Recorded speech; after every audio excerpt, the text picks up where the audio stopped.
101 Dalmatians, I was the gonna say po that. You took it out of my mouth. the positive thinking fallacy. I think that Alan and I will end up doing this one a lot. So I haven't read it yet. Here we go. But yeah, let's take it away with a mouthful of nuts. Mouthful of 101, the positive thinking fallacy. An immensely popular but diluted modern fallacy of logos that because we are thinking positively, that in itself somehow biases external objective reality in our favor, even before we lift a finger to act. See also magical thinking. Note that this particular fallacy is often part of a much wider, closed-minded, somewhat cultish ideology where the practitioner is warned against paying attention to or even acknowledging the reality of evil or of negative evidence or counter arguments against his or her standpoints. In the latter case, rational discussion, argument, or refutation is most often futile. Also, see also deliberate ignorance. Positive thinking fallacy. I don't know. This is one I'm like I'm noticing some conflict on. Um, hmm, because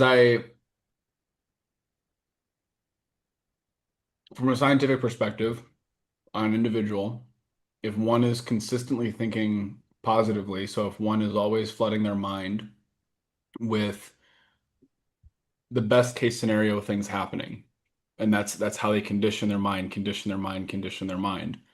Um, that person is going to have more good things happen to them simply because they accept the good things into their lives versus someone who's convinced the world is evil, world is terrible, world is evil, world is terrible, world is evil, world is terrible.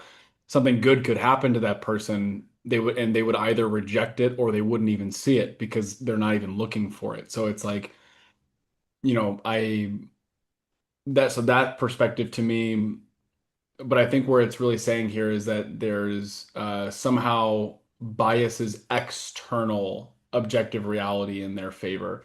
So I think what this is saying is it's the fallacy is the belief that by thinking positively as an individual, you influence the external world around you.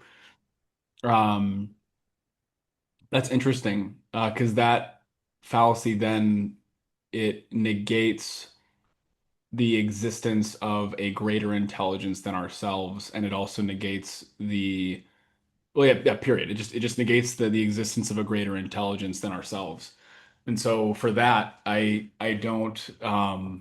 actually don't know how to respond to it because I believe there is a greater intelligence beyond us as individuals. I believe that we don't. I personally believe we're not walking around as just little brain creatures just walking around with our little brains and doing brain stuff all day.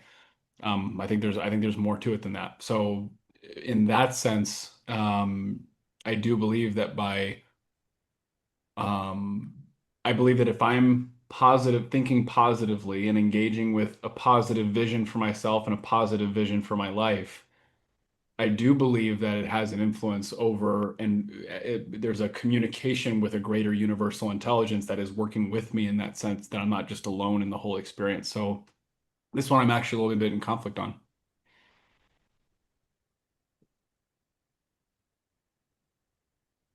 I feel like we should explore that more if that's the case. Yeah, We we can. should I'm happy to get in discussion with it. yeah, so awesome. I'm really glad that you are. Uh 'Cause uh I was not expecting this to like touch on that part of Yeah. your belief system. Yeah. Um so uh and just to be clear, is Alan completely open-minded on your position being changed on anything, including prayer, God, the things you most hold dear, or are you not? I'm open to discussion and I'm open to with the discussion, I'm open to being changed by the discussion. Um, but I'm also not in by saying that I'm not saying by entering in discussion, I am now committing to change happening within me. So I'm available for it for sure. Um, Perfect. yeah, That is exactly the answer I was looking for. cool. Yeah, that's never a I'm going to change my mind and you're going to convince me. I'm open-minded. So and I'm not trying to convince Alan about anything. But because We we this always is a we always self have discussions. sorry, what'd you say? We always have good discussions. It's all good. Yeah, yeah, yeah. I think that stating that you are open-minded is not only important for your own psyche, but also the audience, so Yeah. um they are aware of that we're doing that. Um, so I'm gonna hold off my opinion for now because I think because this is such a challenge for Alan right now, we need to focus on that. So let's see. So let's dive into what is the biggest thing that is the holdup for this? You touched on it. Let's get even more specific. So, Yeah, the because fallacy, what's being labeled as the problem in the fallacy or the what's being labeled as false is the idea that by positively thinking, one has influence over external factors other than themselves. Um, and so that uh, what that claims is the only way for that to be true is if there is no external intelligence of which that one is engaging with and communing with. If and that external intelligence is connected to all things at all times. And so this fallacy in its architecture omits that possibility, and that possibility is one that I believe. So it's like I so why do we believe that? Hmm. Um, the realest answer I can give is through there's a lot of lived experience that I have where there have been a collection of what some may call coincidences, but there's been a collection of coincidences that have gotten so large and have pointed at a particular uh, have pointed at the idea that there is a greater intelligence of which we are all engaging with enough times that I'm like I'm not going to argue with that in the sense of like it seems incredibly it like and not only am I it's like I'm not going to argue with it, but it's more of like I've wanted to argue with it so many times and I've wanted it to not be true. However, I have been proven wrong in that way enough times where I'm like, no, I think there's something more going on here than just my own brain. So that's, I think, why it's the amount of evidence, the amount of experiential evidence in my own life. Cool. So, what would falsify this belief if we're getting into falsifiability, turning this into a scientific endeavor? Um, yeah, if this was false and it was all a trick, what would uh what would convince you of that? So, and you don't have to answer that right at this moment, but I want to throw out this. Um, that if I could throw in some fallacies here that can explain this. Yeah. This is very what Alan shared is very common amongst theists. Sarah and I watch a theist call-in show called The Line, where theists will call in to scientists. And Well, the hosts are atheist, but they yes, prioritize, the yeah. hosts are atheists, and oftentimes they have scientists on there. I only watch the ones that have scientists because otherwise it's just opinion versus opinion. I don't really care about that. I want the science. Get down to it. Well, So you watch Tuesday's show because that's kind of part of our relationship, but anyway. yes, yes, with the exception of the chewed gum show, which is the girl show. I'll watch with Sarah. So, but often they have Erica on there and she's great. So anyways, um so I hear every day um reasons why theists will believe, and what Alan shared is a very common one. Yeah. Um that they have anecdotal experience that they've seen so many different times that it's hard for them not to be convinced. Yeah. And I do believe Alan is truly convinced of some sort of higher power. And uh where am I going with this? Yeah. I don't believe Alan is pulling the I believe this just because I want it to be true. Yeah. Um, yeah, that would be the argument from, or excuse me, it would be the appeal to consequence that I want everyone to be connected. I want there to be a higher being that connects all of us, therefore it's true. I don't think Alan is pulling that. Um, I think that Alan is genuinely convinced. Um, now, what and we'll dive into the specifics here. Um, but what happens oftentimes when people feel this way is and if there's actual evidence, then I'll happily change my mind. So I'm extremely open to the idea. Um, but what often happens is the fallacy of either we passed it already or we've yet to come to it. But it's essentially the and Alan knows this because he's a bachelor's in psychology. There's a part of the brain that's very pattern recognition. Um Particular and activating oh God, what is it called?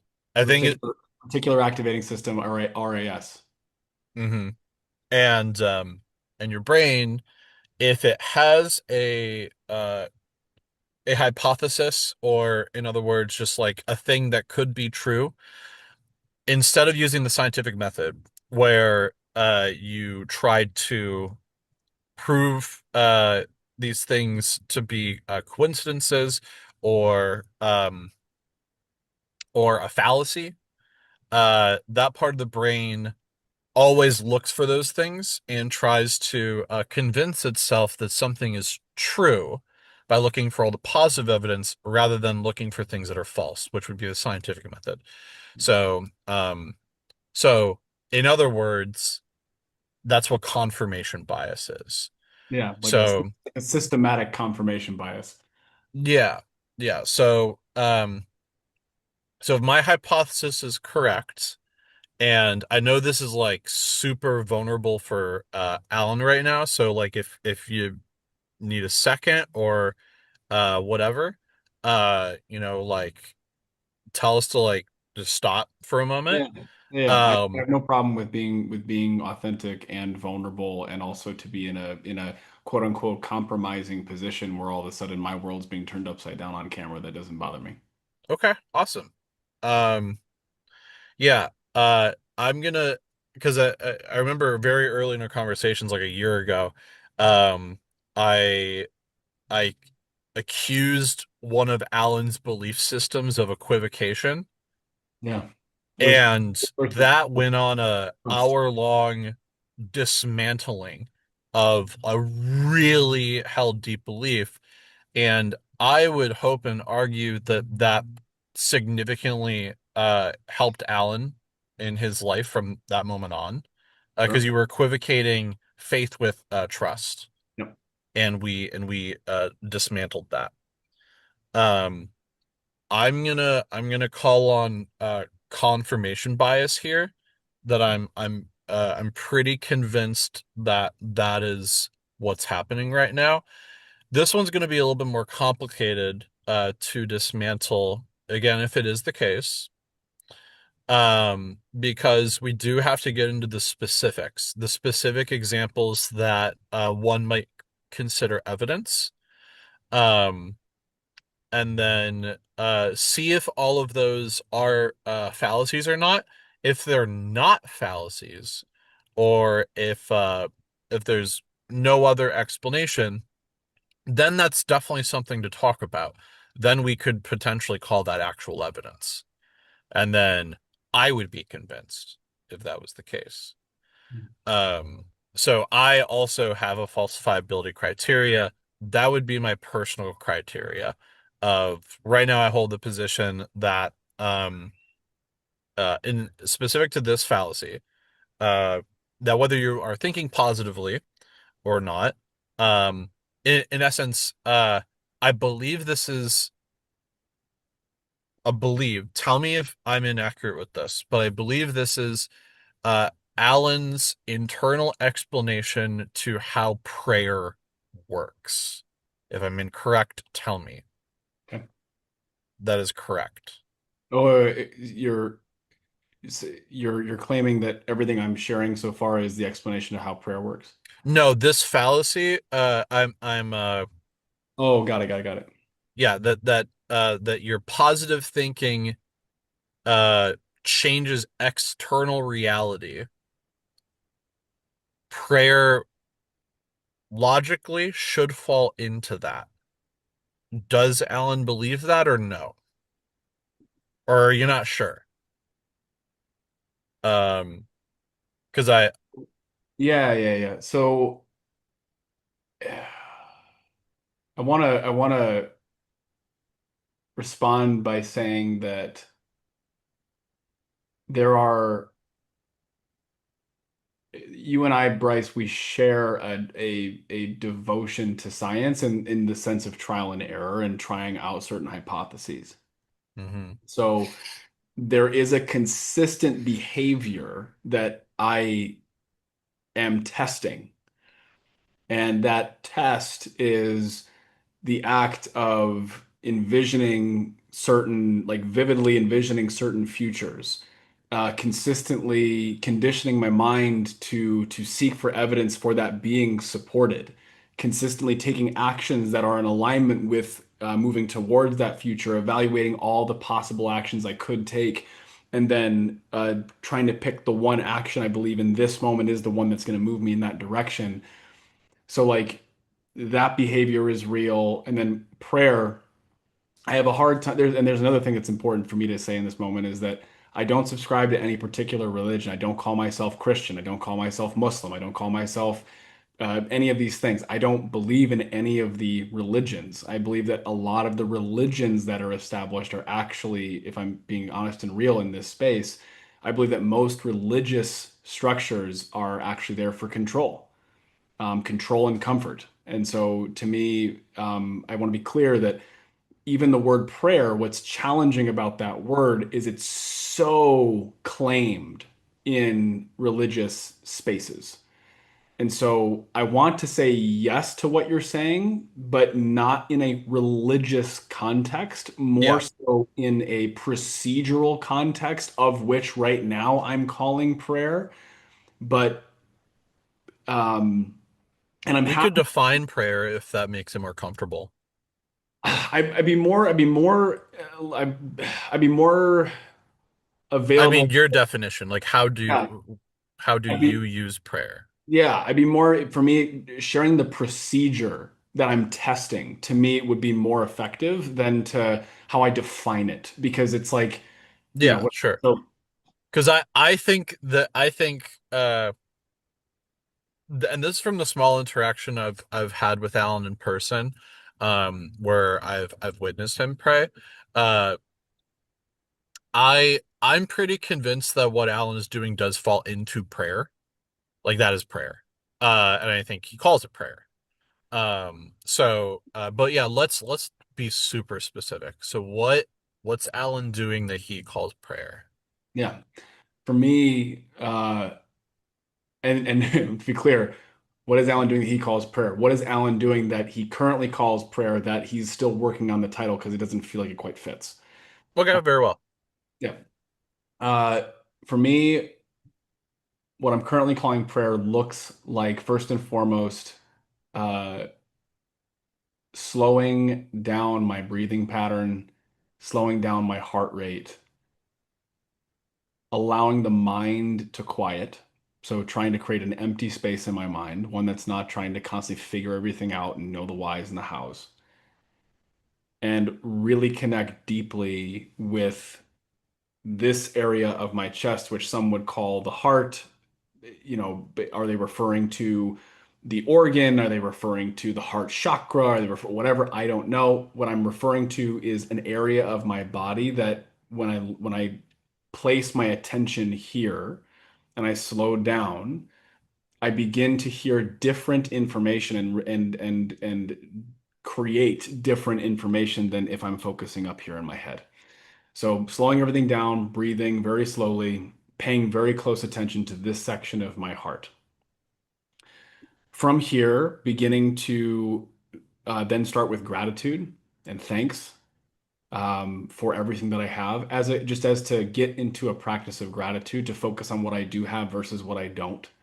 Because I find that when I'm focusing on what I don't have, I'm fearful, I'm anxious. But if I focus on what I do have, then I'm more open, I'm more available, I'm more loving, I'm more available for the people around me, myself, everyone, etc. So gratitude starts. Then after gratitude, I might be exclusively in gratitude.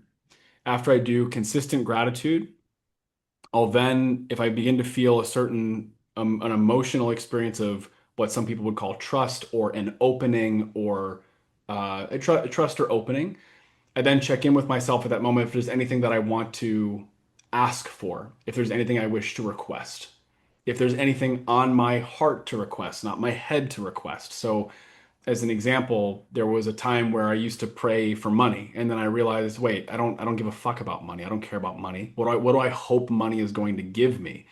I hope money is going to give me certainty. I hope it's going to give me trust. I hope it's going to give me a sense of safety. Okay, then don't pray for money, pray for those things. So then I check in with my heart and I go, okay, what? And I'm calling it my heart, but I'm not referring to the organ. It's just this area. I check in with this area, and then I'm asking, okay, is there anything that I want in this moment that I feel that I desire that I want to ask or to request? And in that moment, I will then request or share that information that's coming from here, this area of my body, and I will do it as authentically as I can. And so that means if I feel impassioned, meaning I'm saying the words and all of a sudden I feel like I want to say it intensely or I want to say it strongly, I'll allow whatever is going to come through without judgment. I don't judge it. I don't make it wrong. I don't filter it. It just comes through with passion and whatever it's meant to come through.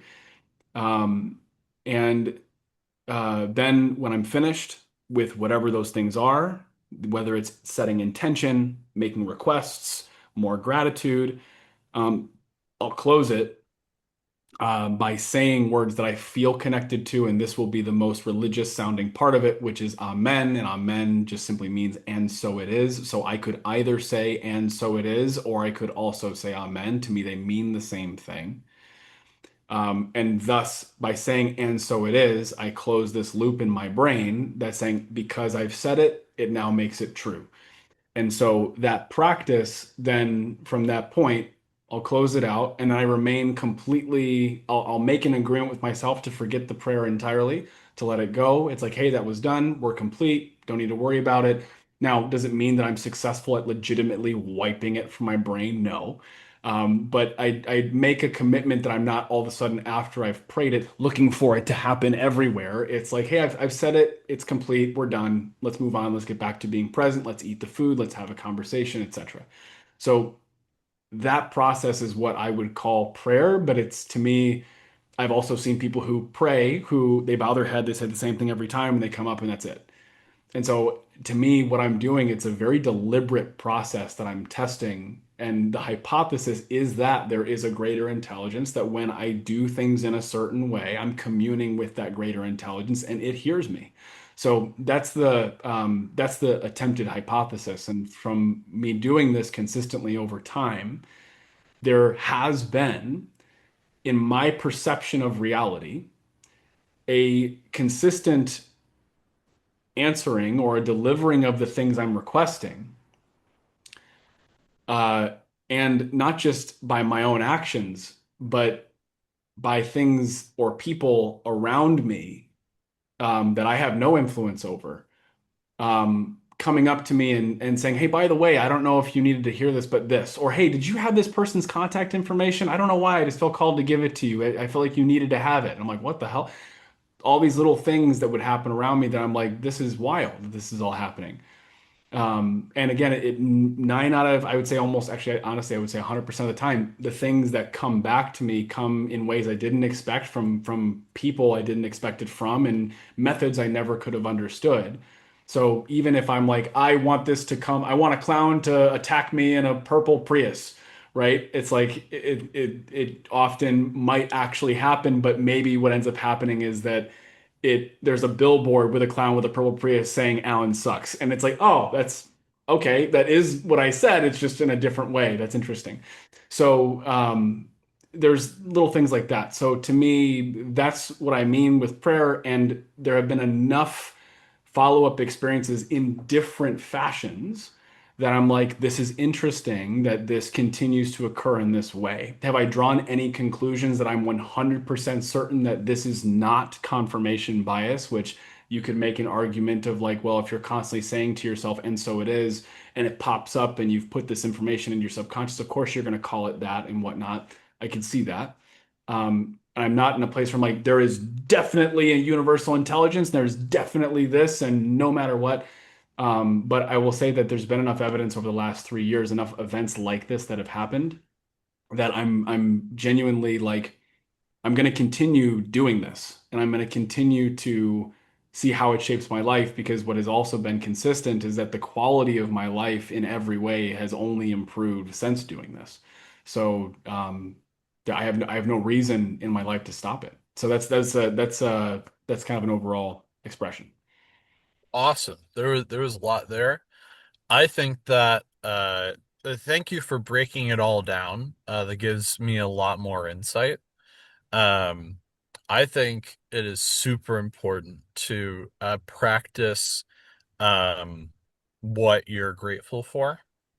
Because that is definitely going to have your mind focus on the things that are important. For me, I'm currently homeless. And so I have to regularly focus on what I'm so grateful for. Mm, And that keeps me extremely focused on my vision of what's coming in the future, what I need to do to get there.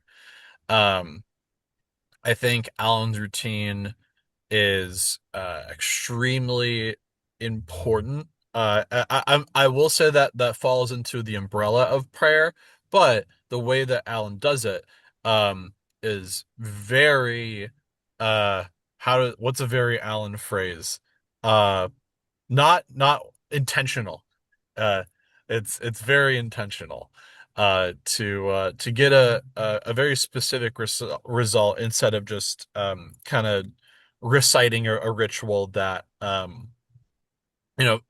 people will typically say, but they don't necessarily have meaning behind it. They just feel like they're supposed to, because otherwise a god might be mad at them, and that's yeah, definitely a religion thing. yes. Um, so Yeah, there's a few things here. So, and I want to touch on all of these. Um, the biggest one is definitely the topic of confirmation bias, which Alan even talked about himself of this could be all confirmation bias. He gets that. Cool. So we're gonna come back to that one. I want to touch on some smaller ones first. Um, I'm sure this I'm pretty confident this should not be a point of contention. Alan knows the heart doesn't literally do the thinking. Like that's just where our brain puts a lot of emotion is like right here and like we like kind of visualize it.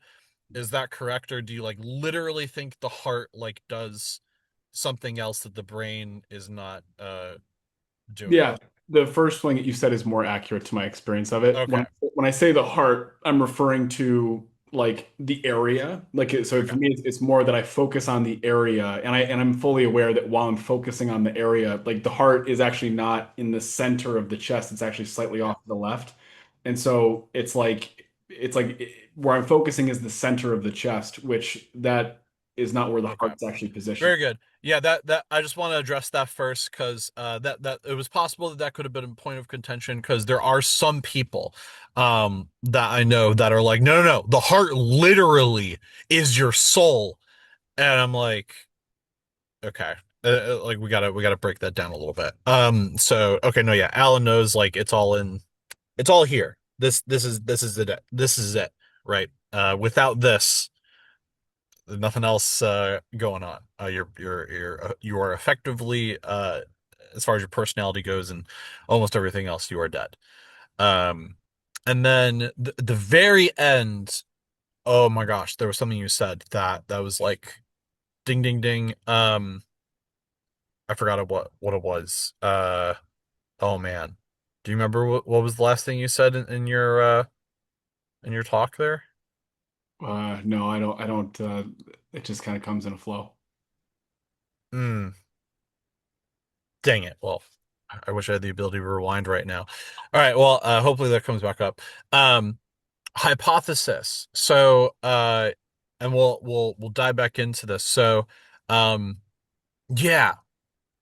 Uh, this is almost a hypothesis. It's right there, and it's very easily going to become one. Um, one of the requirements of a hypothesis, and I want to see if Alan could finish this sentence. The difference between science and not science. It's Is that a high? Say it again. falsifiability. Yes. Yes. A hypothesis is a hypothesis. It's part of science. We can determine whether it's true or not by having falsifiability. So Alan is right there. Alan is right there. Um, so uh we talked about how this could very well be confirmation bias. Alan has shared that. So, so prayer is uh is in my opinion definitely falsifiable for sure. Um, and it's very easy to if you're doing it within just kind of like your own life, there's a reason that so many people are very much convinced that prayer works. I know atheists that pray. And I think that that ritual is important. I think that Alan should continue to do that for sure. I think that helps his life from what I've seen. Um, I think it's awesome. Alan, before there was a long time where you were atheist. Um, what did you think about prayer then? And when I say prayer, I mean what you do. What did you think of what you do back then? Uh, yeah, what so yeah, if we were to go back 10 years ago, basically. Mm. Um, imagine 2015 version Alan. Mm. Uh, what would you think uh about how prayer uh does what it does? I would have, I mean, basically, and when you said prayer, my explanation of what I just shared is what you're saying. Yeah, yeah, yeah. I think Alan's ritual of prayer. back then I may have called it a hokey crock of shit, is what I might have said back then. Potentially something different, but also like, yeah, I think that's probably what I would have said back then. Or I would have been respectful and been like, that's nice for you, but I don't believe it. Like it would have it wouldn't have in my body, I would have said hokey crock of shit to the person out loud. I would have been like, hey, I'm really appreciative that you do that. It's clearly very meaningful to you, and because it's meaningful to you, I respect it, I honor it, and I'm appreciative of the fact that you do it. It's like when somebody would say we're praying for you, I would always say, I really appreciate that because I know that's one of the most meaningful acts in your belief system. And so I'm grateful that you think of me in that time for you. So that's what I would say back then. Awesome. So I have by awesome, oh wait, I have a thought on that if I'm allowed to chime in here. absolutely, absolutely. Okay. Um, as someone who is atheist, I have a lot of friends that will like post be like, "Oh, can you send prayer like just in general, like not specifically to me, but like they'll post on Facebook being like going through some stuff, please send prayers and like I'll comment and be like I'm sending you well wishes because I'm like because I don't do the whole prayer thing, but like I'm trying to be respectful and I know that like that's what they like, but I'll just say like sending you positive vibes, hope things get better. So I think that's an interesting question to think about like what would past you say to that. So yeah. Mm. And thank you for that. So, uh, by the way, when I said awesome, I don't think calling it a crock of shit is awesome. Uh, I think that's even to yourself, I don't think that's awesome. I think it's actually very important, Alan's ritual. I think that's something we should all regularly practice, at least mentally, because that is the power of positive thinking. Um, this fallacy is only a fallacy because it's just saying the difference between the power of positive thinking, which I would argue is not a fallacy, um, and the positive thinking fallacy is that uh, the fallacious part is that it influences external reality just by the thought alone. Um, for me, when Alan read it, um, I was in my mind, I'm like, oh, I know Alan does this, but I know he doesn't think it influences external reality. And I'm like, oh, I guess Alan and I don't do this one. I was about to say, oh, I guess I was kind of wrong on this one that Alan doesn't do it. And then Alan's like, no, I totally do this. I'm like, oh shit, okay. And because the power of positive thinking, scientifically, uh absolutely gets you better results because your brain is in a state of constantly trying to make the thing happen subconsciously. So when Alan tells his brain, all right, we're done with that, Alan has much greater control over his conscious brain to be like, we're done thinking about that. The subconscious brain does not stop that easily. It's Alan's subconscious brain definitely wants the things to happen, and I think articulating that is definitely very helpful to get him his results. Um, he constantly uh does all the positive things that the power of positive thinking does correctly, and finds him uh what he's looking for. the fallacy part is it's like it's the secret thing. Alan, have you ever read The Secret or watched The Secret? No, but I know of it. I'm familiar with it. Okay, just so I'm not actually, yeah, I should what do you know of it? And then I'll explain it to you in the audience. Power for me, I've always The understood Secret. the The power of, Secret. yeah, yeah, yeah. To me, Okay. I've experienced it as just the power of positive thinking and believing something's going to happen, and if you believe it, then it will, like that type of a thing. Yeah, yeah. So like that's it's very fundamental. Um and I think it's a very important ritual. It's in The Secret though, it's like the whole thing is describing confirmation bias, but it's so funny. It's like they're almost there. They like they're almost there, but the whole documentary is like when you want things to happen, a lot of the times they just happen and we don't know why. And it's like we totally know why. It's confirmation bias. Um, it's and it's super important to get you the results that you want.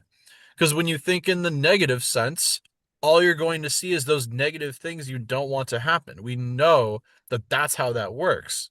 And so, what that documentary is missing, or I didn't read the book, but I saw the documentary, um, is that it doesn't it doesn't have to there's no magical component. It's a science-based thing. It's going to happen. What makes it falsifiable? Um, actually, okay, I will touch on that, but Alan, what I need to yeah, I need and this has to be a an Alan um kind of comes up with him himself thing. I don't just want to tell him because it's going to be more powerful for him um when he can draw this line himself. Alan, what would qualify as falsifiable for this for you? What would be the difference between your positive thoughts uh causing your subconscious to look for the things that you are looking for, and the pattern recognition part of your brain finding it.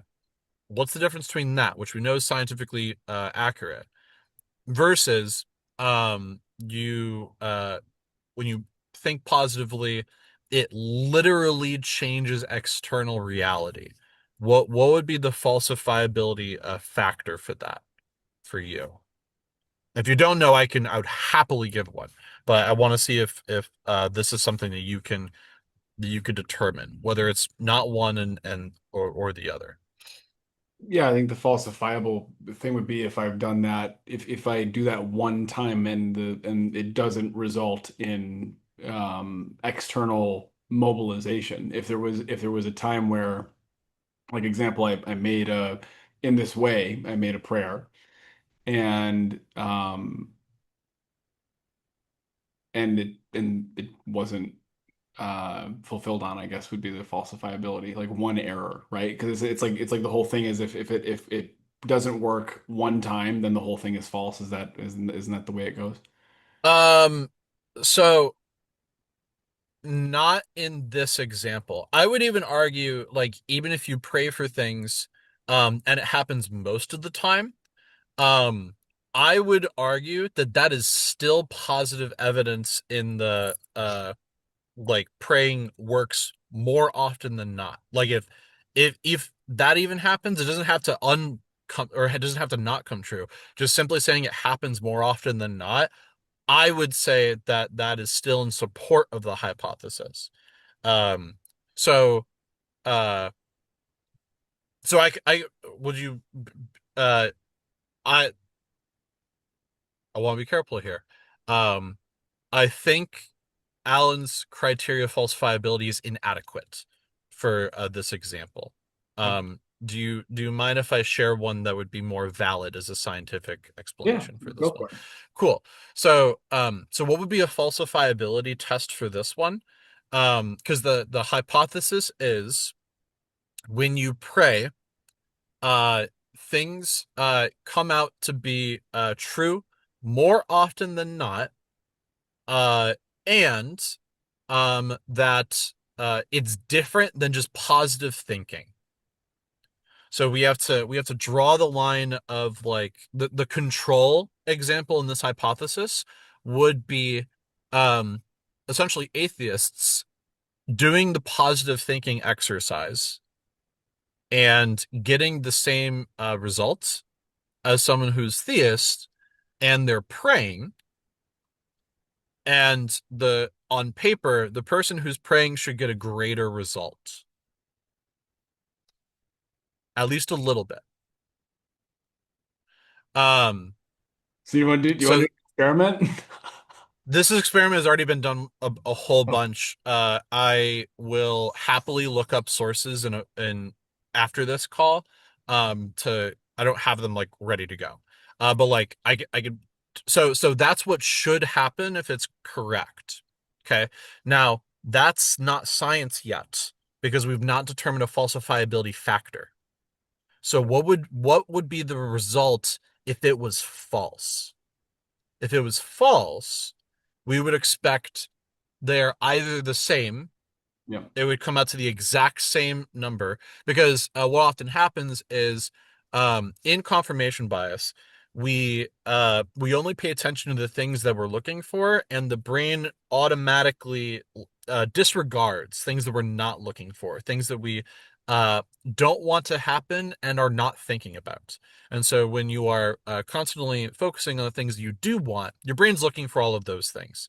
Yeah. If you stop the things you're not looking for, your brain will not pay attention to those things. That's why the power of positive thinking is so important to do. Um, so if it was the same, that would mean it would be falsified. And what would make it super super dead in the water is if praying resulted in lower results than Sure. just power of positive thinking. That would be full on, not Yeah. just, oh, it's even, it's just you should not pray because it Yeah. gets you worse results. Yeah. But there's I want to just really touch on this really quickly Hmm. is an error or a gap that I'm seeing in the way that you're describing this. Hmm. But you're saying the power of positive thinking, and then you're saying prayer, right? Which both of these things, there are tons of different methods of positive thinking and Yeah. procedures, and there are tons of different procedures for prayer, what we're calling prayer. And so if we were to say, like, genuinely, by us being like positive thinking or prayer, so who's thinking positively versus who's praying, it'd be the same thing as being like all white people are Alan and all black people are Barack Obama, and that's it. Yeah. It's like it's not it takes away all the variability of the procedures even. So I just want to be Yeah. clear that as we're doing this, I want to be clear that I said that what I'm doing, people would call it prayer, but Hmm. I'm not praying. I'm applying a specific procedure that I'm testing that looks a lot like prayer, but I'm more focused on the procedure than I'm praying. Does that make sense? Yeah, yeah, for sure. So yeah, thank you for clarifying that. Because this whole time when I am saying prayer, I am specifically referring to Alan's methodology. Okay. Just so the audience is clear, that's what I'm talking about. Okay. Um, so uh, the results of this, because it can't just be done with one person, it has to be done with multiple groups of people. That unfortunately, Al and I would have to spend a lot of money to get a lot of people to participate in this experiment. Or a lot of Thankfully, time. when it comes to this topic, uh, science, people's curiosity has caused this experiment to happen countless times. So we do have the data on this, and I will happily share it with Alan after this call, just because it's going to take too long to look up right now. And if I'm wrong, I will say so in the next episode. Um, but the overwhelming conclusion of this is that at best it is equal. at best it's no better than just thinking positively. And again, I need to reiterate this enough. That's not a bad thing. That is a good thing. And I think that Alan's ritual is super important and powerful to his life, and I think other people should do it too. I have my own thing of that. I just mentally internalize it. But you could say it out loud, and it's even more powerful when you do that. So I think that's great. Um, I do not have the stance of 2015, Alan, that that's all hokey nonsense. Um, Absolutely not. It's factually correct. The power of positive thinking.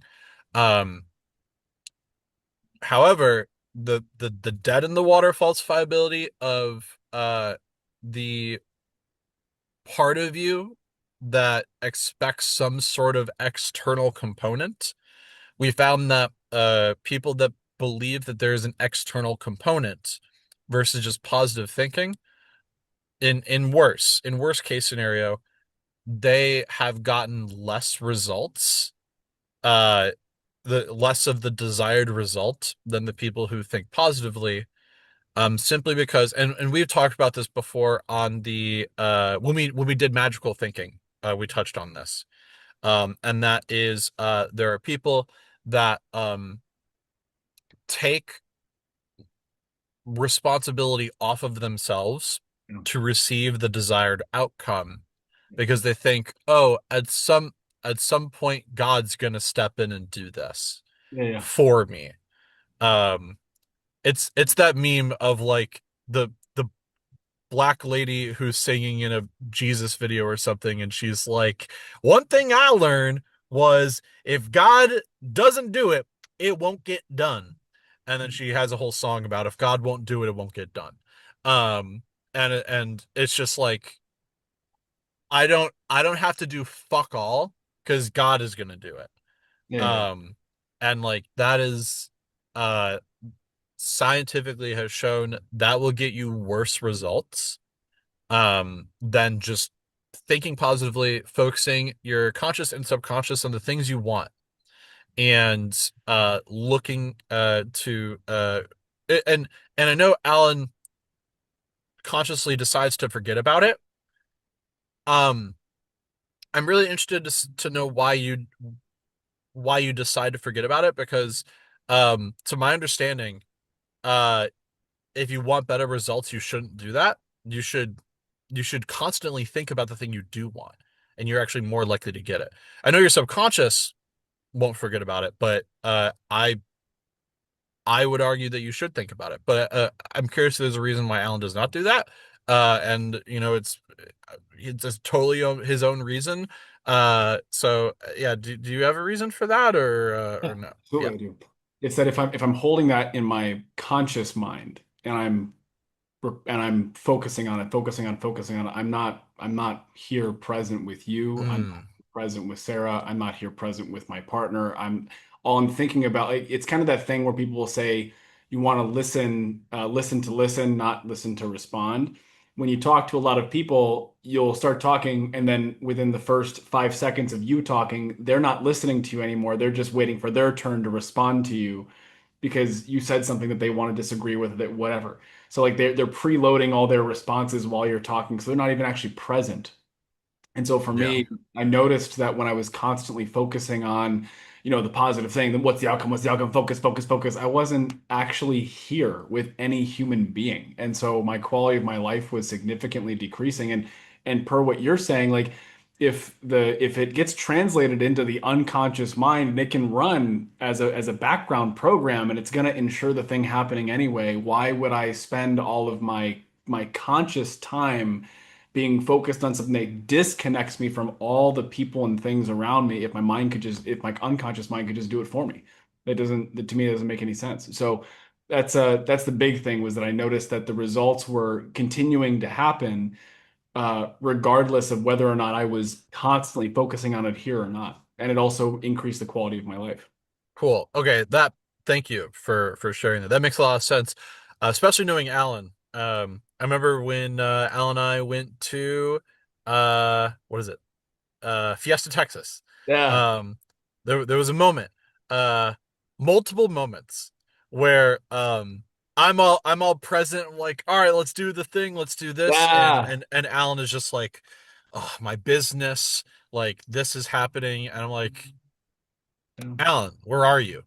Like, well, there's just a lot going on right now. I'm like, okay, what's going on right now? Yeah. And you're like, I'm at Fiesta, Texas with Amanda and Bryce. Well, yeah, Yeah. where's your hat? Yeah. Yeah. You're Yeah. like, what hat? Oh, the be here now hat. Like, yeah. And you're like, got it. So yeah, Yeah. for Alan and for many others, if that relates to you, do that. Be here now. Um, for me, I'm maybe this is an autistic thing, but for me, I'm always like I'm super focused on just like whatever needs to happen right now. And I can I guess I can compartmentalize that like right now I'm at Fiesta, Texas, and when I'm done with that, I'm gonna get back to the thing I'm doing. Yeah. So yeah, so whichever ritual you need to do, that's fine. So I want to be drive it back home with the hypothesis. Uh I hope that's a better explanation of what a correct hypothesis would be in this scenario. Because the other one that Alan originally proposed, where he did it once and it may have worked and it may have not worked. And what he thought was adequate was just doing it again, just doing it over and over and over again, and just for his own personal life. Um, there unfortunately are too many biases with that. The biggest one is that it's yourself. You can't like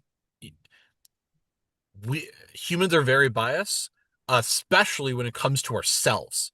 So like just the phenomenon itself, um it just had confirmation bias riddled all over this. uh I I can't even call it a hypothesis because it lacks adequate falsifiability. So I would say that that is a, I guess, just like a belief structure. But I don't know what to call what would have been a hypothesis that lacks falsifiability, adequate falsifiability. So because no matter what happened, Alan's brain was already tuned to if something did not come true, his brain, no matter what, whether he believed his words influenced external reality or not, no matter what, his brain would have ignored it. Because we all do that. If your brain is focusing on the good things, at least your subconscious brain, after Alan's ritual, prayer, um, you would we know from the power of positive thinking that would cause you to focus on the good things that are happening. Alan's ritual fundamentally is just another way of doing the power of positive thinking, which is very important. And um, I want to make sure this I'm driving this home. When I talked to Alan about oh God, it was equivocation between faith and trust. Um, there is this argumentum ad mysterium with the word faith. That's just like there's an extra bit of like little magic to it, and that like I don't really understand it, but it's like it makes me feel special, and I like to use that word because it relates to other people that also use that word a lot more, and you want to have that connection with people. And I want to make sure that I did not take away any of that magic when we were talking about how what was being described was actually trust and not faith, because faith is something a little different. Yeah. um I and now I know Alan believes otherwise, and that's fine. That he believes that his thoughts do have some kind of external thing, but from what Alan described what his ritual is that we're calling prayer, I would actually classify that under that works because of the power of positive thinking. Because in no part of it is he asking for anything external to happen that hold on. Okay. Run low on battery. At no point was he asking for anything external to happen that wouldn't have happened uh on its own throughout the power of positive thinking. Meaning at no point in Alan's ritual was there a if God won't do it, it won't get done thing. That was absent from Alan's ritual. And so that is there's my I guess rant if you want to call it that of that is what I think is happening.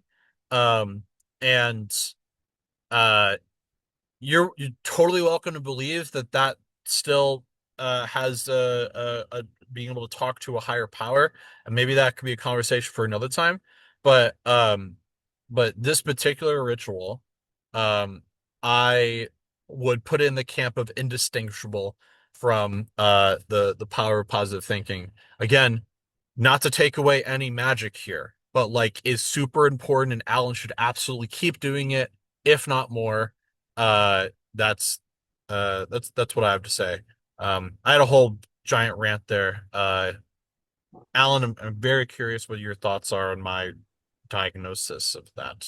Yeah. So for me, it like none of us know the results of we don't know the results of a study until the study is complete. And Yeah, so to me, it's like right now there's a series of values and principles and beliefs that are being utilized to test certain ways of being to achieve a certain result. And I'm doing whatever is necessary to get to the result. And the discoveries of the methodologies and what is actually going on is all going to happen along the way. And so what I'm really gathering from this is like in terms of these beliefs and these ways that I look at things, these curiosities, questions, these inquisitions that are happening in my own mind that are driving my behavior to go in a certain way, all of that is what's driving it now. But I might arrive at the end and be like, oh yeah, it was just positive thinking, and here's a new process that I created of positive thinking that works to encode into the unconscious mind better than any other process that works in the world. Here you go, and it might end up being there. So to me, it's like what I'm the biggest thing that I'm hearing is like the for me, I'm testing and doing my best and functioning and my testing methods and my beliefs, it really actually doesn't matter what I believe. It doesn't matter what I think is or isn't real, as long as I'm being respectful to the common good and I'm also not trying to project my beliefs onto other people and say, hey, rather than look at the beliefs that I have and say you should believe the way I believe. Instead, it's like, hey, just look at the physical actions. And by the way, we have evidence for this and this and this. And so if you want to try this out and come to your own conclusions, you absolutely can. So what I'm seeing is a separation between procedure and like factual evidence and also a person's beliefs. And as long as one can remain keep those two things separate, then to me, I think there's nothing wrong with it. So for me, I'm not walking away from this being like, oh, I now believe differently. But what I am pulling away from it is like, hey, there's a separation when it comes to me sharing these methods, sharing my thoughts, being what I'm hearing for myself as a takeaway. Be wary about what is a belief and what is a fallacy, um, and separate that from fact and be able to promote facts, be able to promote science, be able to promote things in the real world. And if I'm in the laboratory doing my thing, the laboratory can get messy. I can break some beakers, I can pour some chemicals on the counter. But what matters is can I find a recipe that is repeatable, scientifically provable, and let the process in the lab be the process in the lab as long as I can come up with something concrete to give. So that's kind of the biggest thing I'm pulling from this. cool. So, yeah, whether there's a God or not that does things, or maybe it's a maybe the only God that isn't scientifically false is a deistic God that basically just like created the universe, stands back, and just like it all just happens. That's the only one that isn't scientifically false.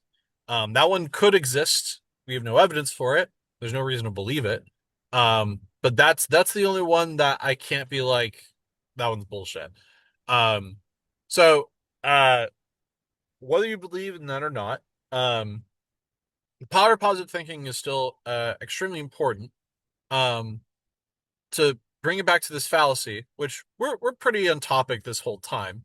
But specifically, the fallacy is uh doing this on its own will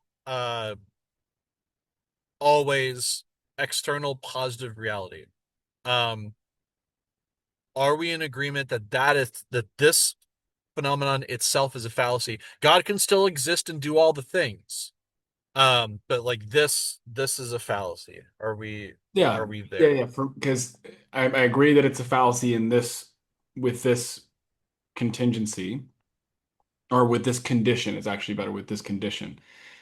Is that for me when I'm what I'm not doing when I what we're calling praying is Hmm. I'm not sitting and than just doing nothing and just betting that God's going to show up at my front door.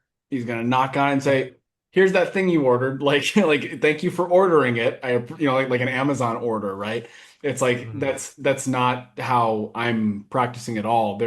I'm doing this and I'm also taking massive action every single day and I'm acting as though he's not going to show up. So to be clear, like so to me, the fallacy of because one thinks positively, it will 100% certain in every single circumstance is going to engage with the external reality as a fallacy. Like, yeah, I could see that as being false because I don't even behave in the way of I just think it's going to happen. It's If like, God won't do it, it won't get done. yeah, that's just not that's not how I behave. So it's yeah, yeah, that's my response. Awesome. Awesome. This is why I'm so happy Alan goes first. Because I was just gonna say, like, I know some people that do this. Um, and I was just gonna talk about the power of positive thinking and why it's good, but why it doesn't like literally happen that way. I'm so glad we went down this trail of with Alan. Sarah, Sarah's you had to speak very much on this one. This will I definitely be was our last moment here. I was letting you guys go on this rabbit hole, and I was just here for the ride, Very basically. good. Thoughts on this fallacy, the power of positive thinking, really quick. Um, I mean, Bryce has used this with me, honestly. Like, Well, not no no not the fallacy. The no, yeah, the yeah, positive, just the idea of power of positive thinking versus thinking negatively. yeah. Um, wow, I totally lost what I was gonna say. Um, We were talking about that we practice the yeah, power yeah, of yeah, positive thinking. yeah, we do. Um, especially like for video games, because like I'll get like really hard on myself a lot. And then Bryce will like kind of encourage me to think more positively because he's like, if you think negatively, then you're gonna just continue to not succeed at it. But if I switch it, be like, okay, this may just take me longer because of the learning disabilities and stuff that I have. Um, but I always end up beating a game or like getting through hard stuff. It just may take me a while. So that's kind of what we've been doing. And I actually told him I used what Alan and I talked about recently. Like if I'm hearing like a negative voice in my head, I'm like, no, no, no, like so that's been helpful. So yeah. Yeah, that that exactly. So, Awesome. Whichever one should sign up with Alan to have personal coaching sessions. So yes. uh, that is awesome. All right. Uh, that was a long one. I was not expecting this. Yeah. But I'm very grateful for it. And any final words, Alan? No, I just love you both. I appreciate the opportunity to be able to come on here and to have these types of discussions. And I think for more than anything, what I really love that this episode specifically was an example of was people with conflicting beliefs or different belief systems, different ways of thinking, different models of the world being able to safely and respectfully communicate. I think this is more than anything, it's my favorite part about this episode by far that I think the world needs a lot more examples of. Yes. Awesome. Love it. All right. Well, thank you guys so much for watching. I love you very much. And until next time, later days.